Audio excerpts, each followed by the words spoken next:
നമസ്തേ, brilliance അക്കാഡമിയുടെ NIOSന്റെ Hindi online ക്ലാസ്സിലേക്ക് എല്ലാവർക്കും സ്വാഗതം. ഇന്ന് നമുക്ക് NIOSന്റെ പാഠ്യക്രമത്തിൽ 7th ചാപ്റ്റർ സഠോത്തരി കവിത എന്ന് പറയുന്ന പാഠഭാഗമാണ് നമുക്ക് ഇന്ന് എടുക്കേണ്ടത്. അത് എഴുതിയിരിക്കുന്നത് സർവേശ്വർ ദയാൽ സക്സേന ഓർ ദുഷ്യന്ത് കുമാർ കേട്ടോ. സർവേശ്വർ ദയാൽ സക്സേന ഓർ ദുഷ്യന്ത് കുമാർ എന്ന് പറയുന്ന രണ്ട് കവികളുടെ കവിതകൾ അടങ്ങിയിട്ടുള്ള പാഠഭാഗമാണ് ഏഴാമത്തെ പാഠം കേട്ടോ. സാഠോത്തരി കവിത. സാട്ട് എന്ന് പറഞ്ഞത് 6 പറയണത് അല്ലേ, സാട്ട്. അപ്പം സാഠോത്തരി എന്ന് പറഞ്ഞാൽ ആ 60 എബോ, അതായത് 1960 ശേഷമുള്ള കവിതാ രചനകളും എഴുത്തുകളെയാണ് നമ്മൾ സാഠോത്തരിയിൽ ഉൾപ്പെടുത്തിയിരിക്കുന്നത്. ആ കാലഘട്ടത്തിൽ എഴുതിയിരിക്കുന്ന കവിതാ ഭാഗങ്ങളാണ് സാഠോത്തരി കവിത എന്നുള്ള പേരിൽ അറിയപ്പെടുന്നത്. അപ്പം 1960 ശേഷം വരുന്ന കവിതകളെയാണ് നമ്മൾ ഈ ഒരു പേരിൽ അറിയപ്പെടുന്നത് കേട്ടോ. അപ്പോൾ ഇതിൽ 2 കവിതകളാണ് നമുക്കിന്ന് ഈ ഒരു പാഠഭാഗത്തിൽ പഠിക്കാനുള്ളത്. ഒന്ന് സർവേശ്വർ ദയാൽ സക്സേനയുടെ ബേഡിയ എന്ന് പറയുന്ന ഒരു കവിതയാണ്. അത് ചെറിയൊരു കവിത തന്നെയാണ്. നമുക്കതിൻ്റെ ആസ്വാദന ടിപ്പണി കാര്യങ്ങളൊക്കെയാണ് പഠിക്കാനുള്ളത്. ബേഡിയ എന്ന് പറഞ്ഞാൽ വുൾഫ്, ചെന്നായ എന്നുള്ള ഒരു മീനിങ് ആണ് ഹിന്ദിയിൽ കേട്ടോ, ബേഡിയ. അപ്പോൾ ഈ സർവേശ്വർ ദയാൽ സക്സേന വളരെ എന്താ പറയുക, സാഠോത്തരി കവിതയിലെ ഏറ്റവും പ്രസിദ്ധനായിട്ടുള്ള ഒരു കവിയായിട്ട് നമുക്ക് കണക്കാക്കാം അദ്ദേഹത്തിനെ, സർവേശ്വർ ദയാൽ സക്സേന. അപ്പം ഈ കാലഘട്ടത്തിൻ്റെ ഒരു പ്രത്യേകത എന്ന് പറഞ്ഞാൽ നമ്മുടെ ഇന്നത്തെ പ്രസൻ്റ്ലി നമ്മൾ അനുഭവിക്കുന്ന ഒരുപാട് പ്രശ്നങ്ങൾ, മനുഷ്യരിലുള്ള എന്താ പറയുക ഫ്രസ്ട്രേഷൻ, അങ്ങനെയുള്ള കാര്യങ്ങളെയൊക്കെ ഉൾപ്പെടുത്തിക്കൊണ്ട്, അതായത് അതൊക്കെ മനസ്സിലാക്കിക്കൊണ്ട് സംവേദൻശീൽ എന്ന് പറയും. സംവേദൻശീൽ എന്ന് പറഞ്ഞാൽ ഒരു മനുഷ്യ സഹജമായിട്ടുള്ള സങ്കടങ്ങളും എല്ലാ ഫീലിങ്സും ഉൾപ്പെടുത്തിയിരിക്കുന്ന കാര്യത്തിനാണ് നമ്മൾ സംവേദൻശീൽ എന്ന് പറയുന്നത്. അപ്പം ഈ രീതിയിൽ അസന്തോഷ്, അസ്വീകൃതി ഓർ വിദ്രോഹുക്ക, അതായത് ഉള്ളിലുള്ള എന്താ പറയുക, നമുക്ക് ഒരുപാട് ടെൻഷനൊക്കെ വരുന്ന സമയം നമ്മളൊരു വിപ്ലവകരമായിട്ടുള്ള ഒരു മാറ്റം നമ്മുടെ മനസ്സിന് വരും അല്ലേ, അത് എതിർക്കുക അല്ലേ, എല്ലാത്തിനെയും എതിർക്കാനുള്ളൊരു ടെൻഡൻസി നമ്മളിലേക്ക് വരും അല്ലേ. അപ്പം അങ്ങനെയുള്ള ഒരുപാട് കാര്യങ്ങൾ ഉൾപ്പെടുത്തിയിട്ടുള്ള രചനകളായിരുന്നു ഈ സാഠോത്തരി കാലഘട്ടത്തിൽ എഴുതിയിരുന്നത്. അതായത് ഒന്നുമില്ല, നമ്മൾ മനുഷ്യരിലുള്ള വിഷമങ്ങൾ, കാര്യങ്ങൾ അല്ലേ, ഇതുവരെ പറഞ്ഞിരിക്കണമൊക്കെ എന്താണ്, ഭക്തിപരമായിട്ടുള്ളത്, ഈശ്വരനോട് പറയുന്ന രീതിയിലുള്ള കവിതകളാണ്. അതല്ലെങ്കിൽ എന്താണ്, പ്രകൃതിയെ കുറിച്ചിട്ടുള്ള കവിതകൾ, നമ്മുടെ മനസ്സിന് സന്തോഷം തരുന്ന ഓരോ കവിതകൾ, അതല്ലെങ്കിൽ ആ ഒരു രീതിയിൽ അല്ലേ, നമ്മൾ ചിന്തകന്മാരുടെ ആ റോളിൽ കുറേ കവികൾ ഇറങ്ങിയിട്ടുണ്ടായിരുന്നു. ഇതൊക്കെ അതിൽ നിന്നൊക്കെ മാറിയിട്ട് ഒരു മനുഷ്യന് ഉണ്ടാവുന്ന വിഷമങ്ങളും അയാളുടെ ഉള്ളിൽ കിടക്കുന്ന പ്രശ്നങ്ങളെയും ഒക്കെ മാറ്ററാക്കിക്കൊണ്ട് എഴുതുന്ന കവിതകളെയാണ് സഠോത്തരി കവിത എന്ന് പറയുന്നത് കേട്ടോ. അപ്പം ഇതിൽ സഠോത്തരി കവിതയിൽ നമുക്ക് പഠിക്കാനുള്ള, നമ്മൾ എക്സാമിനായിട്ട് പ്രിപ്പയർ ചെയ്യുന്ന സമയത്ത് ഈ ഒരു പാഠം, ഏഴാമത്തെ പാഠത്തിൽ നമ്മൾ സർവേശ്വർ ദയാൽ സക്സേനയുടെ ബേഡിയ എന്നുള്ള പാഠത്തിൻ്റെ അതിൻ്റെ എന്താണ് ഉൾക്കൊണ്ടിരിക്കുന്നത്, എന്താണ് എഴുതിയിരിക്കുന്നത്, അതിൻ്റെ സാരാംശം പഠിച്ചു വെച്ചാൽ മതി. അത് നമ്മളെപ്പോഴും കവിത എഴുതുന്ന പോലെ തന്നെ 3 ഭാഗങ്ങളായിട്ട് തരംതിരിച്ചിട്ട് ആദ്യത്തെ ഇൻട്രൊഡക്ഷൻ കൊടുക്കുക, പിന്നെ നമ്മൾ കണ്ടൻറ്റ് കൊടുക്കുക, പിന്നെ കൺക്ലൂഷൻ കൊടുക്കുക. അത് എന്താണോ അതിൽ പറഞ്ഞിരിക്കുന്നത് അതാണ് മെയിനായിട്ട് വരുന്നത്, അതാണ് നടുക്കുള്ള കണ്ടൻറ്റിൽ വരുന്നത്. ഇൻട്രൊഡക്ഷനിൽ എന്താണ്, ഇത് എഴുതിയിരിക്കുന്നത് ആരാണ്, എന്താണ് അദ്ദേഹം ഉദ്ദേശിച്ചിരിക്കുന്നത് എന്നൊക്കെയാണ് നമ്മൾ കൊടുക്കേണ്ടത്. അത് ചെറിയൊരു പാരഗ്രാഫ്. നമ്മുടെ വ്യാഖ്യാനമാണ് കുറച്ച് വലുതായിട്ട് ഇൻട്രൊഡക്ഷൻ കഴിഞ്ഞിട്ട് വരുന്നത് കേട്ടോ. പിന്നെ അത് കഴിഞ്ഞിട്ട് കൺക്ലൂഷൻ, അതായത് ഉപസംഹാരം എന്ന് പറയും. ഉപസംഹാരം എന്ന് നമ്മൾ മലയാളത്തിൽ പറയും അല്ലേ. അപ്പോൾ ഇതും ഒരു 2 സെൻറ്റൻസ് നമ്മൾ കൊടുത്തു കഴിഞ്ഞാൽ ഈ പാഠത്തിൻ്റെ കാര്യങ്ങൾ കംപ്ലീറ്റ് ആവും. അപ്പോൾ ഇവിടെ നമുക്ക് കവിതയുടെ ഭാഗം നോക്കാം. ബേഡിയ കേട്ടോ, ബേഡിയ എന്ന് പറയുന്നതാണ്. ഞാൻ ജസ്റ്റ് ഒന്ന് റീഡ് ചെയ്യാം. ബേഡിയ എന്ന് പറയുന്നത്, ബേഡിയ ഗുർരാത്താ ഹേ തും മശാൽ ജലാവോ ഉസ്മേം ഓർ തും മേം യഹി ബുനിയാദി ഫർക്ക് ഹേ बेडिया मशाल नहीं जला सकता अब तुम मशाल उड़ा बेडिये के करीब जाओ बेडिया भागोगे करोड़ों हाथों में मशाल लेकर एक एक छाड़ी की ओर बढ़ो सब बेडिये भागेंगे फिर उन्हें जंगल के बाहर निकाल बर्फ में छोड़ दो भूखे बेड़िए आपस में गुर्राएंगे एक दूसरे को चीख गाएंगे बेड़िए मर चुके होंगे और तुम അല്ലേ? അപ്പോൾ ബേഡിയ എന്ന് പറയുന്നത് ഒരു ചെന്നായ എന്നൊക്കെ പറയുമ്പോൾ എന്താണ്, കുറച്ചൊരു ഒരു അറ്റാക്ക് ചെയ്യുന്ന ഒരു പ്രവൃത്തിയാണ് അല്ലേ? മറ്റുള്ളതിനെ കൊന്നു തിന്നാനോ അതിനെ ഉപദ്രവിക്കാനുള്ള ടെൻഡൻസിയാണ് അതിലുള്ളത് അല്ലേ? ബേഡിയ അല്ലേ? ബേഡിയ എന്ന് പറഞ്ഞാൽ ചെന്നായ അല്ലേ? വുൾഫിനെയാണ് പറയുന്നത്. അപ്പം അതിൻ്റെ ഒരു ക്യാരക്ടർ എന്ന് പറഞ്ഞാൽ എന്താണ്, അതിൻ്റെ മുന്നിൽ വരുന്ന എന്തിനേയും കടിച്ചു കീറുക, അതിനെ ഉപദ്രവിക്കുക എന്നുള്ള അല്ലേ? അപ്പോൾ അതേ ടെൻഡൻസിയോടുകൂടി, അതേ ഒരു വിചാരത്തോടു കൂടി മനുഷ്യനും ഉണ്ട് എന്ത്, ആ ഒരു ക്യാരക്ടർ അല്ലേ? നമ്മൾക്കിടയിലുള്ള മനുഷ്യർക്കിടയിലും ചെന്നായയെ പോലെയുള്ള സ്വഭാവമുള്ള ഒരുപാട് പേരുണ്ട് അല്ലേ? ഒരുപാട് വ്യക്തിത്വങ്ങളുണ്ട് അല്ലേ? അപ്പോൾ അവരെന്താണ്, സൈലൻ്റ് ആയിട്ട് അവരുടെ ആഗ്രഹിക്കുന്ന കാര്യങ്ങൾ അവർ നേടിയെടുക്കാൻ വേണ്ടിയിട്ട് അവരുടെ മുന്നിൽ വരുന്ന ആളുകളെ എന്താണ്, അവർ മാക്സിമം യൂട്ടിലൈസ് ചെയ്യുക അല്ലേ? ആ ഒരു എന്താ പറയുക, ഒരു സന്ദേശമാണ് ഈ കവിതയിലൂടെ കൊണ്ടുവരുന്നത് കേട്ടോ. അപ്പോൾ നമ്മൾ ഫസ്റ്റത്തെ സ്റ്റാൻസ് അത് നമ്മൾ നോക്കുകയാണെങ്കിൽ ഇത് ഇത്രയും വരും അല്ലേ? അതായത് ബേഡിയ ഗുർരാത്ത ഹേ, ഗുർരാന എന്നാൽ ഇങ്ങനെ ഭയങ്കരമായിട്ട് മുരണ്ട് ഇങ്ങനെ ഇങ്ങനെ ശബ്ദം ഉണ്ടാക്കുക, അതിനാണ് ഗുർരാന എന്ന് പറയുന്നത് കേട്ടോ. ബേഡിയ ഗുർരാത്ത ഹേ തും മശാൽ ജലാവോ ഉസ്മേം ഓർ തുമ്മേ യഹി ബുനിയാദി ഫർക്ക് ഹേ, ബേഡിയ മശാൽ നിഹി ജലാ സക്ത അബ് തും മശാൽ ഉഡാ, ബേഡിയയ്ക്ക് കരീബ് ജാവോ ബേഡിയ ഭാഗ്യേക എന്നുള്ള കേട്ടോ. അപ്പം ഇത് എഴുതുമ്പോൾ നമ്മൾ എപ്പോഴും എഴുതുന്ന പോലെ തന്നെ ആദ്യം പ്രസംഗ്, ഇൻട്രൊഡക്ഷന് പ്രസംഗ് എന്നാണ് പറയാം. പ്രസംഗ് എന്ന് കൊടുത്തിട്ട് ये कविता हिंसक शोषक दमनकारी ताकतों के विरुद्ध आम आदमी को संगठित करने का संदेश देता है. എന്താണ് അതിൽ മെസ്സേജ് ചെയ്തിരിക്കുന്നത്? സ്റ്റാർട്ടിങ്ങിൽ നമ്മൾ എന്ത് കൊടുക്കണം? ये സർവേശ്വർ ദയാൽ സക്സേന का एक महत्वपूर्ण कविता है എന്നൊക്കെ പറഞ്ഞിട്ട് കൊടുക്കാം. ഏക സംവേദനശീൽ കവിത ഹേ എന്നൊക്കെ ഒരു 2 സെൻറ്റൻസ് കൊടുത്താൽ തന്നെ നമുക്ക് മാർക്ക് അവിടെ വീഴും. പിന്നെ നമ്മൾ മൂന്നാമതൊരു സെൻറ്റൻസ് കൊടുക്കേണ്ട എന്ത് കൊടുത്താൽ മതി? ഈ കവിത ഹിംസക് ശോഷക് ദമൻകാരി താക്ക്. ഹിംസക് എന്ന് പറഞ്ഞാൽ എന്താ? ഹിംസ ചെയ്യുക അല്ലേ? ഉപദ്രവിക്കുക. അഹിംസ എന്ന് പറഞ്ഞാൽ എന്താ? ഉപദ്രവമില്ലാതെ അല്ലേ? രണ്ട് ഇതാണ് അല്ലേ? അഹിംസയുടെ നേരെ ഓപ്പോസിറ്റാണ് ഹിംസ അല്ലേ? അഹിംസാവാദം എന്നൊക്കെ അല്ലേ നമ്മൾ ഗാന്ധിജിയുടെ, മഹാത്മാഗാന്ധിയുടെ ഒരു അദ്ദേഹത്തിൻ്റെ ഒരു തിങ്കിങ് എന്ന് പറയുന്നത് അഹിംസയാണ് അല്ലേ? അഹിംസയിലൂടെ മറ്റുള്ളവരുടെ സ്നേഹവും അല്ലേ, അവർക്ക് വേണ്ട സംരക്ഷണം നമ്മൾ നൽകുക, നമ്മൾ ചിന്തിക്കുന്ന കാര്യങ്ങൾ ജനങ്ങളിലേക്ക് എത്തിക്കുക എന്നുള്ളതാണ് തീമാണ് അഹിംസാവാദം എന്ന് പറയുന്നത് അല്ലേ? അപ്പം അതിൻ്റെ ഓപ്പോസിറ്റാണ് എന്ത്? ഹിംസ അല്ലേ? ഹിംസ എന്ന് പറഞ്ഞാൽ ഉപദ്രവിക്കുക അല്ലേ? മറ്റുള്ളതിനെ ഉപദ്രവിക്കുക അല്ലേ? അതാണ് ഹിംസക്. ഹിംസക് എന്ന് പറഞ്ഞാൽ ഉപദ്രവിക്കുന്ന വ്യക്തിത്വമുള്ള ആളുകൾ, അല്ലെങ്കിൽ ആ ഒരു ജീൻ അത് ആ രീതിയിൽ കാര്യങ്ങൾ മുന്നോട്ട് കൊണ്ടുപോകുന്നതിനാണ് ഹിംസക് എന്ന് പറയുന്നത് കേട്ടോ. അപ്പോൾ ഹിംസക് ശോഷക്, ശോഷക് എന്ന് പറഞ്ഞാൽ ചൂഷണം ചെയ്യുക അല്ലേ? മറ്റൊരു വ്യക്തിനെ ചൂഷണം ചെയ്യുന്നതാണ് ഹിന്ദിയിൽ ശോഷക് എന്ന് പറയുന്നത് കേട്ടോ. പിന്നെ ദമൻകാരി എന്നാൽ അപകടകാരി അല്ലേ? അതായത് ഭയങ്കര ഡേഞ്ചറസ് ആയിട്ടുള്ള ഒരു അവസ്ഥ കേട്ടോ. ആ രീതിയിലുള്ള ശക്തി അല്ലേ? താക്കത്ത് മീൻസ് സ്ട്രെങ്ത് അല്ലേ?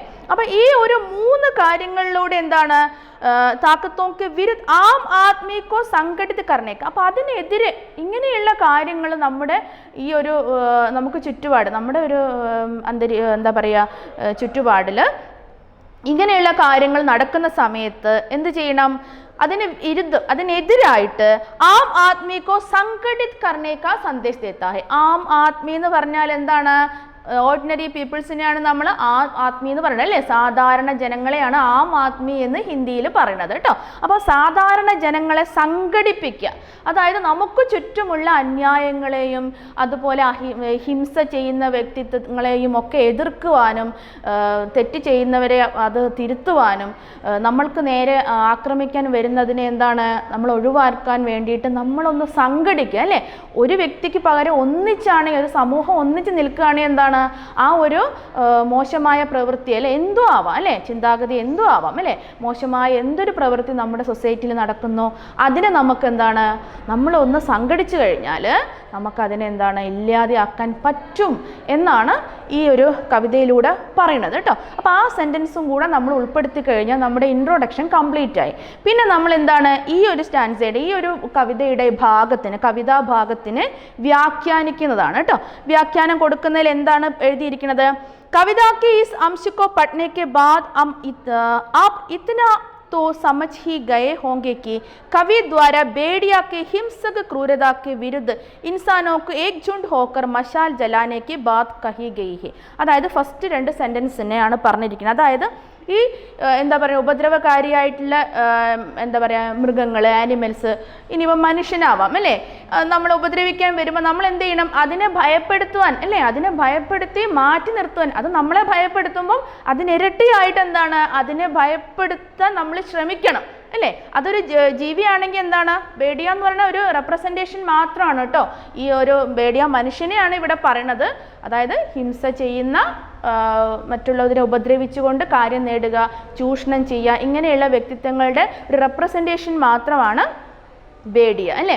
അപ്പം അത് നമ്മളെ ഉപദ്രവിക്കാൻ ശ്രമിക്കുമ്പോൾ, നമ്മളെ ഭയപ്പെടുത്താൻ ശ്രമിക്കുമ്പോൾ നമ്മൾ എന്താണ്, സംഘടിച്ചുകൊണ്ട് അതിനെ ഓടിക്കുക, അതിനെ ഭയപ്പെടുത്താൻ നമ്മൾ അങ്ങോട്ട് ചെയ്യുക, അല്ലേ?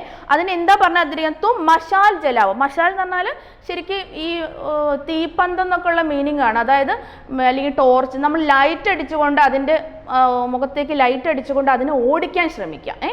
അപ്പം ലൈറ്റ് എന്ന് പറയുന്നത് എന്താണ്, ഒരു പോസിറ്റീവായിട്ടുള്ളൊരു കാര്യമാണ്, അല്ലേ? അപ്പം നമ്മൾ മനുഷ്യരാണെങ്കിൽ എന്താണ്, നമ്മൾക്കെതിരെ വരുന്ന വ്യക്തികൾ എന്താണ്, നന്മയുടെ ഒരുപാട് ഇന്നർ മീനിങ്, കവിതകൾ ഒരുപാട് മീനിങ് ഉൾപ്പെടുത്തിയതാണ്, അല്ലേ? അപ്പം ഒരു ചെന്നായുടെ മുഖത്തേക്ക് ടോർച്ച് അടിക്കുക, അല്ലെങ്കിൽ പന്തം കാണിക്കുക എന്ന് പറഞ്ഞാൽ അതിനെ അവിടെ നിന്ന് എന്താണ്, ഓടിച്ചു കളയുക, അല്ലേ?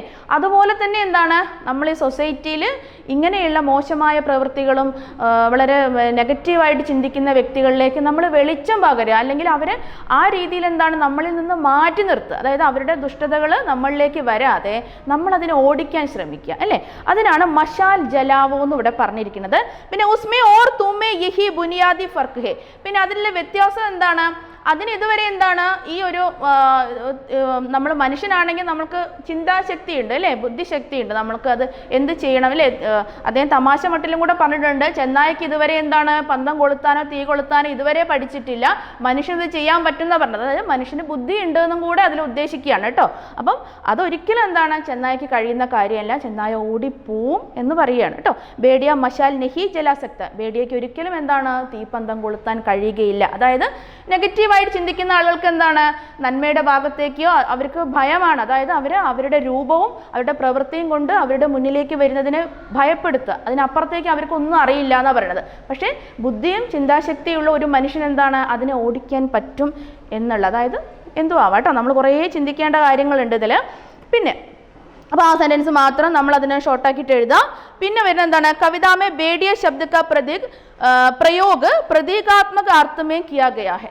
ആ സെന്റൻസ് കൊടുക്കുക, പ്രതീകാത്മക കവിത ഹെ. ഇതൊരു പ്രതീകാത്മക കവിതയാണ്. പ്രതീകാത്മകം എന്ന് പറഞ്ഞാൽ എന്താണ്, ഒന്നിനെ റെപ്രസെൻ്റ് ചെയ്തിട്ട് പറയുക കേട്ടോ. അതായത് ബേഡിയ എന്നുള്ള ഒരു അനിമലിനെ കൊണ്ടുവച്ചിട്ട്, അതായത് ബേഡിയ എന്ന് പറയുന്ന ഒരു മൃഗത്തിനെ വെച്ചിട്ടാണ് മനുഷ്യനിലുള്ള സ്വഭാവ ഗുണങ്ങളെ എടുത്തു പറയുന്നത് കേട്ടോ. അപ്പോൾ അതുകൊണ്ട് നമുക്ക് എന്ത് കൊടുക്കാം, കവിതാമേ ബേഡിയ ശബ്ദ കാ പ്രयोग പ്രതീകാത്മക അർത്ഥമേ കിയാ ഗയാ. പ്രതീകാത്മകമായിട്ടാണ് ഇതിൽ കവി കൊടുത്തിരിക്കുന്നത്. ആ സെന്റൻസ് ഡെഫിനറ്റ് ആയിട്ട് നമുക്ക് എഴുതാൻ പറ്റുന്നതാണ്. ബേഡിയ ഉസ് വർഗ കാ പ്രതീക് ഹെ. ബേഡിയ ആ വർഗത്തിന്റെ പ്രതീകമാണ്. എന്ത്, അപ്പനി ഹിംസ ക്രൂരത ഓർ ലാലച്ച് സെ വ്യാപക ജനസമുദായ കോ ഡരാക്കർ ഉൻകെ അധികാരോ കോ ഛീൻ ലേത്താ ഹെ. അല്ലേ, നമുക്ക് ഇവിടെ ഉണ്ട്, ഞാനിപ്പോൾ വായിക്കുന്ന ഭാഗങ്ങൾ ഇവിടെയുണ്ട്. कविता में बेडिया शब्द का प्रयोग प्रतीकात्मक अर्थ में किया गया है. बेडिया उस वर्ग का प्रतीक है. ആ ഒരു വിഭാഗത്തിന്റെ പ്രതിനിധിയാണ്. എന്താണ്, अपनी हिंसा क्रूरता और लालच. തൻ്റെ ഹിംസയിലൂടെയും തൻ്റെ ആ എന്താ പറയുക, മറ്റൊന്നിനെ കടിച്ചു കീറുക, ഉപദ്രവിക്കുക, ക്രൂരത, അല്ലെ, ലാലചന, അത്യാഗ്രഹം, ഈ പിന്നെന്താണ്, വ്യാപക ജനസമുദായക്കോ ഡരാക്കർ. അതായത് ഒരു വലിയ ജനസമൂഹത്തിനെ എന്താണ്, ഡരാക്കർ. ഡറാക്കർ എന്ന് പറഞ്ഞാൽ പേടിപ്പിച്ചിട്ട്, ഡെർണ പറഞ്ഞാൽ പേടിക്കുക, ഡറാക്കർ എന്ന് പറഞ്ഞാൽ എന്താണ്, പേടിപ്പിച്ചിട്ട്, അല്ലേ. പഠന എന്ന് പറഞ്ഞാൽ പഠിക്കുക, പടാക്കർ എന്ന് പറഞ്ഞാൽ പഠിപ്പിച്ചിട്ട്, ലിഗ്ന എഴുതുക, ലിഗാക്കർ എന്ന് പറഞ്ഞാൽ എന്താണ്, എഴുതിച്ചിട്ട്, അല്ലേ. അപ്പോൾ ഇവിടെ ഡറാക്കർ എന്ന് പറഞ്ഞാൽ എന്താണ്, ഭയപ്പെടുത്തിക്കൊണ്ട് ഉൻകെ അധികാരവും കൊച്ചിൻ ലേത്താ ഹെ. അവരിലുള്ള അധികാരങ്ങളെ ഇല്ലാതെയാക്കാൻ ശ്രമിക്കുക. അതായത് നമ്മുടെ മുന്നിൽ വരുന്ന വ്യക്തിത്വത്തിന് എന്താണ്, നമ്മുടെ ദുഷ്ടബുദ്ധിയും ദുഷ്ടപ്രവൃത്തിയും കൊണ്ട് അവരെ മാക്സിമം ചൂഷണം ചെയ്യുക, അവരെ ഉപദ്രവിക്കാൻ ശ്രമിക്കുക, അല്ലേ. അപ്പോൾ അങ്ങനെ വരുന്ന സമയത്ത് നമ്മൾ എന്താണ്, ഒരു സംഘടിച്ച് അതിനെ അറ്റാക്ക് ചെയ്യണമെന്നാണ് പറയണത് കേട്ടോ. അപ്പോൾ അതും കൊടുക്കുക കേട്ടോ. അതും കൂടെ കൊടുത്തു കഴിഞ്ഞാൽ നമ്മുടെ ഈ ഒരു ഭാഗത്തിൻ്റെ സെൻറ്റൻസായി. ഇപ്പം ഞാൻ 2-3 സെൻറ്റൻസ് പറഞ്ഞല്ലോ, എന്തൊക്കെയാണോ പറയേണ്ടത്, കവിതാമേ ബേഡിയ ശബ്ദ കാ പ്രयोग പ്രതീകാത്മക അർത്ഥ മേ കിയാ ഗയാ ഹെ. പ്രതീകാത്മകമായിട്ടുള്ളതാണ്. ബേഡിയ ഉസ് വർഗ കാ പ്രതീക് ഹെ. ഏത് വർഗത്തിന്റെ പ്രതിനിധിയാണെന്ന് പറഞ്ഞിരിക്കുന്നത്, അപ്പനി ഹിംസ ക്രൂരത ഓർ ലാലച്ച് സെ വ്യാപക ജനസമുദായ കോ ഡരാക്കർ ഉൻകെ അധികാരം കോ ഛീൻ ലേത്താ ഹെ. അവരുടെ അധികാരങ്ങളെ നശിപ്പിച്ചെടുക്കുന്ന രീതി ഒരു വിഭാഗം, അല്ലേ. പിന്നെ നമുക്ക് എഴുതാൻ പറ്റുന്നത് വേണമെങ്കിൽ 2 എഴുതാം, പക്ഷെ ഇത്രയായാൽ തന്നെ നമുക്ക് മാർക്ക് അവിടെ സ്കോർ ചെയ്യാൻ പറ്റും. അതാണ് ആദ്യ ഭാഗത്തിൽ കൊടുത്തിരിക്കുന്നത്. പിന്നെ സെക്കൻഡ് സ്റ്റാൻസയിൽ പറഞ്ഞത് करोड़ों हाथों में मशाल लेकर एक एक झाड़ी की ओर बढ़ो, सब भेड़िए भागेंगे, फिर उन्हें जंगल के बाहर निकाल बर्फ में छोड़ दो, भूखे भेड़िया आपस में गुर्राएंगे, एक दूसरे को जीत गाएंगे, भेड़िए मर चुके होंगे और तुम. അതായത് ഇതിൻ്റെ ബാക്കി ഭാഗമാണ് പറയുന്നത് കേട്ടോ. പിന്നെ ഇതിൻ്റെ സെക്കൻഡ് സ്റ്റാൻസയിൽ വരുന്നതാണ് ഇത്രയും രണ്ടാമത്തെ ഭാഗം കേട്ടോ. അതായത് എന്താ ഇതിൽ പറഞ്ഞിരിക്കുന്നത്? कविता के प्रस्तुत अंश में जनता को संगठित होकर आगे बढ़ने के लिए कहा गया है. കവിതയിൽ എന്താണ് ജനത, അതായത് ആളുകളെ സംഘടിച്ചുകൊണ്ട്, അവർ സംഘടിക്കാനല്ലേ ഒന്നിച്ച് കൂട്ടം കൂടിയിട്ട് ആകെ ബഡ്നേക്ക്, അതായത് മുന്നോട്ടേക്ക്, അതായത് നമ്മളുടെ നേരെ വരുന്ന ആ ദുഷ്ടശക്തിയുടെ അടുത്തേക്ക് മുന്നോട്ടേക്ക് നീങ്ങുക അല്ലേ പറയാണ്. അതായത് പേടിച്ച് ഭയന്ന് പിന്നോട്ടേക്ക് പോകാനല്ല പറഞ്ഞത്, മുന്നിലേക്ക് പോകാൻ, അതിനെ അറ്റാക്ക് ചെയ്യാൻ നമ്മൾ ശ്രമിക്കണം എന്നാണ് പറയണത്. ये जनता अपनी सामूहिक ताकत से बेड़ियों को इतने पीछे धकेल देती है. അങ്ങനെ ആവുമ്പോൾ എന്താണ്, ഇങ്ങനെയുള്ള ജനവിഭാഗത്തിനെ കാണുമ്പോൾ, ആ സാമൂഹികമായിട്ടുള്ള ശക്തി കാണുമ്പോഴെന്താണ് ഈ ബേഡിയ, അതായത് ഈ ഒരു ആദ്യം അദ്ദേഹം പറഞ്ഞിരിക്കുന്ന ഒരൊറ്റ എന്താ പറയണത്, ഒന്നിനെ പറഞ്ഞത്, ഒരു ചെന്നായിയെ പറഞ്ഞോളൂ. പിന്നെ ബേഡിയോ എന്നാ പറയണത്, അത് പ്ലൂരലാണ് പറയണത് അല്ലേ. അപ്പം ഇങ്ങനെയുള്ള, അതായത് നമ്മുടെ ജനസമൂഹത്തിൽ ഒന്നല്ല ഉള്ളത്, ഒന്നിൽ കൂടുതൽ അല്ലേ, ഒരു 100 പേരുണ്ടെങ്കിൽ അതിലൊരു 80 അല്ലെങ്കിൽ 60 രീതിയിൽ എന്താണ്, 60 പേരും എന്താണ് ദുഷ്ട രീതിയിൽ ചിന്തിക്കുന്ന പല ഭാഗങ്ങളിലുണ്ടാവും അല്ലേ. ഒരു 10 പേര് എടുത്തു കഴിഞ്ഞാൽ അതിലെന്തായാലും 2-3 ദുഷ്ടത ചെയ്യുന്നത് നമ്മൾക്കിടയിലുണ്ടാവും, ചിരിച്ചുകൊണ്ട് നമുക്ക് മുന്നിലിരിക്കുന്നവരുണ്ടാവാം അല്ലേ. അപ്പോൾ ഇതിനെയാണ് ബേഡിയോ എന്ന് പറയുന്നത് കേട്ടോ, അത് ചെന്നായകൾ എന്ന് പറയുന്നത് കേട്ടോ. ഇവരെ നമുക്ക് എന്താണ് പിന്നിലേക്ക്, അതിനെ ഭയപ്പെടുത്തി പിന്നിലേക്ക് ഓടിക്കാൻ നമുക്ക് കഴിയും എന്നാ പറയണത്. പിന്നെ ഫിർ ഉനെ ജംഗൽ കെ ബാഹർ നിക്കാൽ ബർഫ് മേ ചോട് ദേ, അത് ഓടി എവിടെ പോവും, അതായത് വലിയ ചെന്നായ കൂട്ടങ്ങളൊക്കെ എവിടെയാണ് ഉണ്ടാവുക പറയണത്, കാടുകൾ, അതിൻ്റെ കാട്ടിലേക്ക് അല്ലേ, കാട്ടിലേക്ക് പോയിട്ട്, അതായത് കുറ്റിക്കാടുകളിലൊക്കെ എന്താണ് അത് ഒളിച്ചിരിക്കും. അതായത് അത് എവിടെയാണോ, എവിടെ നിന്നാണോ നമ്മളെ ഉപദ്രവിക്കാൻ വരുന്നത് അവിടേക്ക് തന്നെ അത് മറഞ്ഞു പോകുന്നാണ് പറയണത്. अपने कविता के इस अंश का वाचन करते समय ध्यान दिया होगा, ഇതൊന്നും നമ്മൾ എഴുതേണ്ട ആവശ്യമില്ല. कविता के पहले अंश में बेड़िया एक वचन में था लेकिन दूसरे अंश में बेड़िए അല്ലേ, ഞാനിപ്പോൾ പറഞ്ഞ കാര്യമാണ്. ആദ്യത്തെ ഭാഗത്തിൽ ബേഡിയ എന്നാണ് പറഞ്ഞിരിക്കുന്നത്, സെക്കൻഡ് ഹാഫിൽ എന്താ പറഞ്ഞിരിക്കുന്നത്, ബേഡിയെ, അത് പ്ലൂരലാണ് കൊടുത്തിരിക്കുന്നത്. അതിന് കാരണം ഒരു വ്യക്തിയല്ല നമ്മുടെ ഈ സൊസൈറ്റിയിൽ ദുഷ്ടത ചിന്തിക്കുന്നതല്ലേ അല്ലേ, ഒന്നിൽ കൂടുതലുണ്ട് അല്ലേ. അപ്പോൾ അതിന് എല്ലാത്തിൻ്റെയും ഒരു റെപ്രസെൻറ്റേഷനാണ് ബേഡിയെ എന്ന് പറയുന്നത് കേട്ടോ.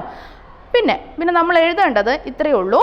അപ്പോൾ ജാനത്തെ ഹേ കി ബേഡിയെ ജംഗൽ കി ഛാടിയോ മേ രഹത്തെ ഹെ അല്ലേ, ഈ ചെന്നായ കൂട്ടങ്ങൾ എവിടെയുണ്ട് എന്നാണ് പറഞ്ഞിരിക്കുന്നത്, ജംഗൽ കി ഛാടിയോ മേ, ഛാടിയോ എന്ന് പറഞ്ഞാൽ ഈ കുറ്റിക്കാടുകൾ അല്ലേ, കുറ്റിക്കാടുകളിലൊക്കെയാണ് അത് താമസിക്കുന്നത്. അപ്പോൾ അതുകൊണ്ട് ഈ ഛാടിയ ഉൻകെ കിലേ ഹെ, അത് അതിൻ്റെ കോട്ടയാണ്, കിലേ മീൻസ് കോട്ട അല്ലേ, അതിൻ്റെ കോട്ടയാണെന്ന് പറഞ്ഞാൽ എന്താണ്, അവിടെയാണ് അത് ഉണ്ടാവുക അല്ലേ. വേ യഹാം അപ്നെ കോ സുരക്ഷിത് മഹസൂസ് കർത്തെ, അത് അവിടെയാണ് അതിനെ സുരക്ഷിതമായിട്ടുള്ളൊരു സങ്കേതമായിട്ട് അത് കാണുന്നത്. കവിക്ക് ആഗ്രഹി, അതുകൊണ്ട് തന്നെ കവി പറയുന്നത് എന്താണ്, കരോടോം ഹാത്തോമേ മശാൽ ധമാക്കർ, അതായത് കോടിക്കണക്കിന് ആളുകൾ തൻ്റെ കൈകളിൽ തീപ്പന്തങ്ങൾ ഏന്തിക്കൊണ്ട് ഇൻ ചാടിയോ കി ഓർ ബട്ട്നേസെ, ഈ ഒരു കുറ്റിക്കാടുകളിലേക്ക് അതിനെ ഓടിക്കുക, അവിടേക്ക് ചെല്ലുകയാണെങ്കിൽ ബേഡിയ ഭാഗേങ്കെ, അത് ഡെഫിനറ്റായിട്ടും അവിടെ നിന്ന് ഓടി പോവും, അതായത് അത് ഭയന്ന് വിറച്ച് പോകുന്ന പറയുന്നത്. അപ്പോൾ ആ ഒരു രീതി എന്താണ്, നമുക്ക് ചുറ്റുമുള്ള സൊസൈറ്റിയിൽ നമ്മൾ ആ ഒരു തീപ്പന്തം കത്തിക്കാൻ ഉദ്ദേശിക്കുന്നത് എന്താണ്, വെളിച്ചം വീശുക, നല്ല കാര്യങ്ങൾ ചെയ്യുക അല്ലേ, ആ രീതി പോസിറ്റീവായിട്ടുള്ള കാര്യങ്ങൾ ചെയ്യുക അല്ലേ, നമ്മൾ സംഘടിക്കുക, നമ്മൾ ഒന്നിക്കുക അല്ലേ, നല്ല സ്മാർട്ടായിട്ടുള്ള കാര്യങ്ങളിലേക്ക് ചിന്തിക്കുക. അപ്പോൾ നമുക്ക് ചുറ്റുമുള്ള ഒരു സൊസൈറ്റി എന്താണ് നല്ല വെല്ലായി മാറും എന്നും കൂടി അദ്ദേഹം ഉദ്ദേശിക്കുന്നുണ്ട് കേട്ടോ. അപ്പോൾ ഇത്രയാണ് ഈ കവിതയുടെ നെക്സ്റ്റ് ഇതിൽ വരുന്നത് കേട്ടോ. പിന്നെ ഇതിൻ്റെ ഭാവാർത്ഥം കാര്യങ്ങളും കൊടുത്തിട്ടുണ്ട്. അതൊക്കെ എന്താണ് ഈ കാര്യങ്ങൾ ഞാനിപ്പോൾ പറഞ്ഞ കാര്യം തന്നെയാണ്. അപ്പോൾ ബേഡിയെ നാമ കവിത കി ആസ്വാദൻ ടിപ്പണി തയ്യാർ കീജിയെ എന്ന് പറഞ്ഞാൽ നമ്മൾ ഈ സർവേശ്വർ ദയാൽ കി കവിത ഹേ അല്ലേ, അങ്ങനെ കൊടുക്കണം എന്തായാലും. ഏക്ക് സുന്ദർ കവിത ഹേ, പ്രതീകാത്മക കവിത ഹേ, സംവേദൻശീൽ കവിത ഹേ, ഇതൊക്കെ സിമ്പിൾ സെൻറ്റൻസാണ്, അതൊക്കെ നമുക്ക് എന്തായാലും കൊടുക്കാൻ പറ്റില്ലേ. ഈ സംവേദൻശീൽ കവിത ഹേ, പ്രതീകാത്മക ഹേ എന്നൊക്കെ പറഞ്ഞ് കൊടുക്കാം കേട്ടോ. അത് കഴിഞ്ഞിട്ട് ഇപ്പോൾ പറഞ്ഞിരിക്കുന്ന ഇതുപോലത്തെ 2-3 സെൻറ്റൻസും കൂടെ കൊടുത്തു കഴിഞ്ഞാൽ നമ്മുടെ ബേഡിയ എന്നുള്ള കവിതയുടെ കവിതയുടെ ആസ്വാദന ടിപ്പണിയാവും. പിന്നെ സർവേശ്വർ ദയാൽ സക്സേന കി കവിത കി ശില്പ സൗന്ദര്യ ക്യാ ഹെ എന്നൊക്കെ ചോദിച്ചു കഴിഞ്ഞാൽ നമുക്ക് എന്തെഴുതാം? ഏതൊരു കവിയുടെ എഴുതണ തന്നെ കൂട്ടി എഴുതിയാൽ മതി. എന്താണ്? കവിത കി ഭാഷ സരൾ ഓർ സഹജ് ഹേ.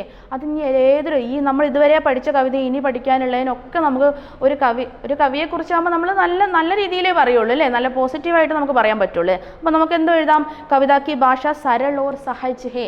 നല്ല സിമ്പിളാണ് അല്ലേ, നമുക്ക് കേട്ട് കഴിഞ്ഞാൽ നമുക്ക് എന്താണ് വളരെയധികം മനസ്സിലാക്കാൻ പറ്റുന്നതാണ്. അതെല്ലാ കവിതകളിലും നമുക്ക് കൊടുക്കാൻ പറ്റുന്നതാണ് അല്ലേ.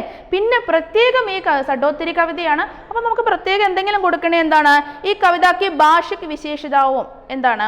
പ്രതീകാത്മകത അല്ലേ, പ്രതീകാത്മകമാണ് അല്ലേ. ബേഡിയ എന്ന് പറയുന്നത് നമ്മളിലുള്ള മനുഷ്യൻ്റെ ഒരു ക്യാരക്ടർ തന്നെയാണ്, ഒരു ആനിമലിനെ കൊണ്ട് അല്ലേ. നമ്മൾ മൃഗങ്ങൾ ഏതൊക്കെയാണെന്ന് ചോദിച്ചാൽ നമുക്ക് സിംഹത്തിനെയും കടുവ ഇതുപോലെ ചെന്നായ ഇതിനെയൊക്കെ നമുക്ക് പറയാൻ പറ്റും. ഇതൊക്കെ ഹിംസകാണ് അല്ലേ. പക്ഷെ മുയലിനെയൊക്കെ ഈ കാറ്റഗറിയിൽ നമുക്ക് പെടുത്താൻ പറ്റില്ല അല്ലേ. അതേ വിഭാഗം തന്നെ മനുഷ്യരിലും ഉണ്ട്, ഇതേ ക്യാരക്ടർ ഉള്ളത് തന്നെ അല്ലേ. സിംഹത്തിൻ്റെ സ്വഭാവം ഉള്ളതുണ്ടാവും, മുയലിൻ്റെ സ്വഭാവം ഉള്ളതുണ്ടാവും, എല്ലാം ഇതും ഉണ്ടാവും അല്ലേ. ആമയുടേതുണ്ടാവും, വളരെ തണുപ്പന്മാരായിട്ടുള്ള ആൾക്കാരുണ്ടായിരിക്കാം അല്ലേ. അപ്പോൾ ഇവിടെ അതിൽ പ്രതീകാത്മകമായിട്ട് എടുത്തിട്ടുള്ളത് ബേഡിയയാണ് കേട്ടോ. അപ്പോൾ അത്രയേ ഉള്ളൂ ഈ ഒരു നമ്മുടെ സർവേശ്വർ ദയാൽ സക്സേനയുടെ കവിത. ഇനി നമുക്ക് ഈ പാഠത്ത് തന്നെ ദുഷ്യന്ത് കുമാർ എന്ന് പറയുന്ന മറ്റൊരു കവി അല്ലേ, അദ്ദേഹത്തിൻ്റെ ഒരു ഗസലാണ്, ഒരു ഗസൽ രൂപത്തിലാണ് അദ്ദേഹം എഴുതിയിരിക്കുന്നത് കേട്ടോ. ദുഷ്യന്ത് കുമാർ കേട്ടോ, വളരെയധികം ഈ ഷഡോത്തരി കവി തന്നെയാണ്. ഷഡോത്തരി കാലഘട്ടത്തിൽ എഴുതപ്പെട്ട കവിത വിഭാഗത്തിൽപ്പെട്ട ഒരു പ്രമുഖനായിട്ടുള്ള ഒരു കവി തന്നെയാണ് ദുഷ്യന്ത് കുമാർ എന്ന് പറയുന്നത്. ഇതിലും എന്താണ് ചിന്താവിഷയം? ഇങ്ങനെയുള്ള കുറച്ച് കാര്യങ്ങൾ തന്നെയാണ്. കുച്ച് ലോക സമസ്യാओं के समाधान की कोशिश करते हैं और अधिकांश लोग जैसे व्यवस्था चली आ रही है उसका चुप रहकर अनुसरण करते रहते हैं. जो कुछ भी घटित हो रहा है उसे जीवन का हिस्सा मान लेता है. ചില ആളുകൾ എന്താണ് നമ്മുടെ ജീവിതത്തിന് ഏത് രീതിയിലാണോ പോണത് അതേ രീതി, അതായത് ചിന്തകളൊന്നും കൂടുതലാവാതെ നമ്മൾ ഏത് രീതിയിലാണോ നമുക്ക് ചുറ്റുമുള്ള ഒരു ചുറ്റുപാടുള്ളത് അതിനനുസരിച്ച് ജീവിച്ചു പോകുന്ന ആളുകളുണ്ടാവും അല്ലേ. അപ്പോൾ ഈ ഒരു ഗസൽ നമുക്കൊന്ന് വായിച്ചു നോക്കാം. ഗസൽ രൂപത്തിലാണ് ഇദ്ദേഹം എഴുതിയിരിക്കുന്നത് കേട്ടോ. സമാജമേ പരിവർത്തൻ കെ പ്രതി ജോ ഉദാസീനത ഹെ, അതായത് പരിവർത്തനം ഉണ്ടെങ്കിലും എന്താണ് ഉദാസീനമായിട്ടുള്ള ഒരു ഭാവമാണ് നമ്മുടെ സൊസൈറ്റിക്ക് എന്നാണ് അദ്ദേഹം പറയുന്നത്. കേന്ദ്രമേ രക്കർ, അങ്ങനെ അതാണ് അദ്ദേഹത്തിൻ്റെ കേന്ദ്രബിന്ദു ഈ കവിത. അതായത് നമ്മൾക്ക് എപ്പോഴും എന്താണ് നമ്മളിലൊരു ഉദാസീനമായ ഒരു അവസ്ഥ അല്ലേ, നമ്മളെപ്പോഴും ഇങ്ങനെ ഒരു ശാന്തത, അതായത് ഒന്നിനുമോട് ഒരു മടി അല്ലേ, ഇതാണ് അദ്ദേഹം കേന്ദ്രബിന്ദുവായിട്ട് ഈ കവിതയിൽ കൊണ്ടുവന്നിരിക്കുന്നത്. അപ്പോൾ അതൊരു ഗസൽ രൂപത്തിലാണ് അദ്ദേഹം ഇത് എഴുതിയിരിക്കുന്നത് കേട്ടോ. ഞാനിതൊന്ന് വായിക്കാം. हो गई है पीर पर्वत सी पिघलनी चाहिए, इस हिमालय से कोई गंगा निकलनी चाहिए. आज ये दीवार पर्दों की तरह हिलने लगी, शर्त लेकिन दी की ये बुनियाद हिलनी चाहिए. हर सड़क पर, हर गली में, हर नगर, हर गांव में हाथ लहराते हुए हर लाश चलनी चाहिए. सिर्फ हंगामा खड़ा करना मेरा मकसद नहीं, मेरी कोशिश है कि ये सूरत बदलनी चाहिए. मेरे सीने में नहीं तो तेरे सीने में नहीं, जो कहीं भी आग लेकिन आग जलनी चाहिए എന്ന് പറയുന്ന ഒരു ഗസലിൻ്റെ പ്രത്യേകത എന്താണ്? അതിങ്ങനെ റിപ്പീറ്റ് ചെയ്തുകൊണ്ടിരിക്കും അല്ലേ, നമുക്ക് മടുപ്പ് തോന്നില്ല അല്ലേ. നാടൻ പാട്ടിൻ്റെ ഒക്കെ അതേ ശൈലിയാണ് ശരിക്കും ഗസലിന് അല്ലേ. അതായത് ആദ്യത്തെ 4 ലൈൻസ് പിന്നെ ഇങ്ങനെ ആവർത്തിച്ചു കൊണ്ടിരിക്കും അല്ലേ. അതുകൊണ്ട് നമ്മുടെ മനസ്സിലേക്ക് അത് ഡീപ്പായിട്ട് കയറി ചെല്ലുകയും ചെയ്യും. അത് അല്ലേ ഒരുപാട് പ്രാവശ്യം റിപ്പീറ്റ് ചെയ്യുമ്പോൾ നമുക്കിങ്ങനെ അതിൻ്റെ തുടക്കവും ഒക്കെ നമുക്ക് എപ്പോഴും ഓർമ്മയുണ്ട്. അപ്പോൾ ഗസലിൻ്റെ ഒരു സ്റ്റൈൽ എന്ന് പറഞ്ഞാൽ അതാണ്. അപ്പോൾ ആ രീതിയിലാണ് ഇദ്ദേഹം ഇത് എഴുതിയിരിക്കുന്നത് കേട്ടോ. അപ്പം ഇതിൻ്റെ ആസ്വാദന ടിപ്പണിയാണ് ചിലപ്പോൾ നമ്മളോട് ചോദിക്കുക. അപ്പോൾ നമ്മൾ എന്തൊക്കെ എഴുതണം? ഇതിൻ്റെ ഫസ്റ്റത്തെ സ്റ്റാൻസ് വരുന്നത് എത്ര കൊടുത്തിട്ടുള്ളൂ? ഇവിടെ നമുക്ക് അദ്ദേഹത്തിൻ്റെ കവിത ഇതാണ് നമ്മളിപ്പോൾ വായിച്ചിട്ടുള്ളത്. ഹോ ഗയി ഹേ പീർ പർവ്വത് സി പിഘൽനി ചാഹിയെ, ഇസ് ഹിമാലയ സെ കോയി ഗംഗ നിക്കൽനി ചാഹിയെ. आज ये दीवार पर्दों की तरह हिलने लगी, शर्त लेकिन दी की ये बुनियाद हिलनी चाहिए. हर सड़क पर, हर गली में, हर नगर, हर गांव में हाथ लहराते हुए हर लाश चलनी चाहिए। सिर्फ हंगामा खड़ा करना मेरा मकसद नहीं, मेरी कोशिश है कि ये सूरत बदलनी चाहिए।